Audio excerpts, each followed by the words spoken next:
Hey everyone, welcome back to Tech Basics. In today's episode, I'm going to be showing you how to fix runtime tampering error on iOS 18. If you are encountering a runtime tampering detected error on iOS 18, then here are some steps you can take to resolve the issue. The first thing you want to do is to restart your device. Press and hold the power button until the slider appears, or you can also go ahead and drag your screen from the top right corner and this will bring up the system menu. From the system menu, you will be able to see the power button at the top right since you have updated to iOS 18.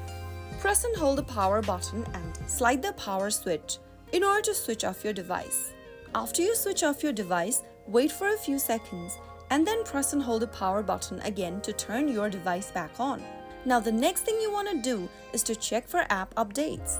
Ensure all of your apps are up to date as developers often release updates to fix compatibility issues. Open up your App Store and then from your App Store, tap on your name or your profile icon at the top right corner.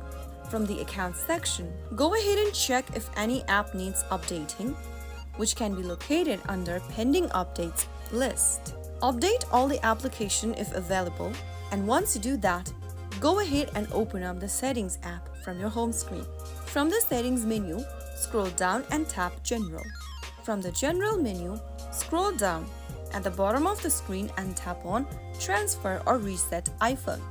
Click the Reset button on the next page, and this will reset your settings to default without deleting your data. After making all of these changes or after trying out these steps, you might be able to fix your runtime tampering error.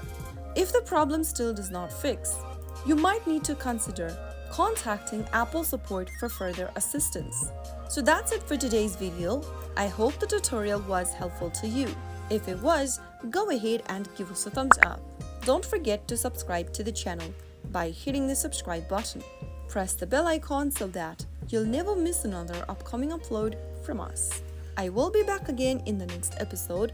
Thank you for watching.